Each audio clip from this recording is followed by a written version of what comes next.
Ba't kayo masyadong nagmamadali?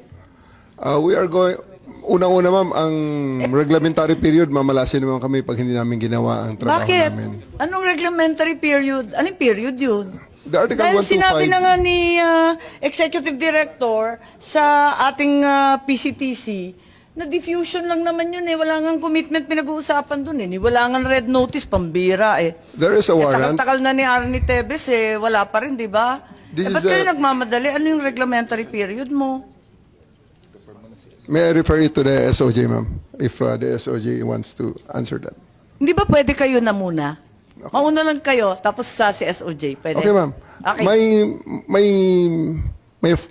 My main processes during the time is that I have implemented a warrant, and it is therefore the person is already arrested by virtue of a legal warrant, and Article 125 comes into play of the revised penal code, which is entitled delivery of persons legally arrested to the proper judicial authority, and I do believe at this point the judicial authority will be the ICC.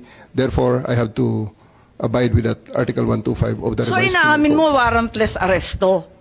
Kasi yung Article 125 ng RPC does not apply kung may warrant. So inaamin mo walang warrant. At the many stages, ma'am, all the many other, Hindi, among make other up your laws. mind, General Torre.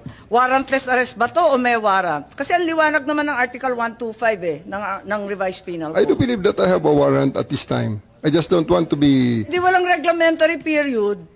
Mamili ka. Kapag warrantless arrest, edi may period. Kapag may warrant, walang period. Just the same, ma'am, I have to deliver Hindi him to the pareho judicial yun, proper kapatid. authority.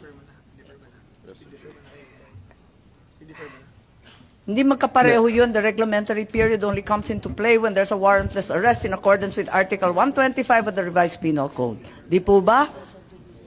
At saka may kinalaman yun sa delivery of the accused and arrested. Di po ba? And I'm being cautioned by the DOJ, ma'am, that it may be sub judice already to discuss that because of the habeas corpus pending in the Supreme Court, ma'am. Pati ba naman ng revised penal code, naging executive session? Pambihirang buhay ito.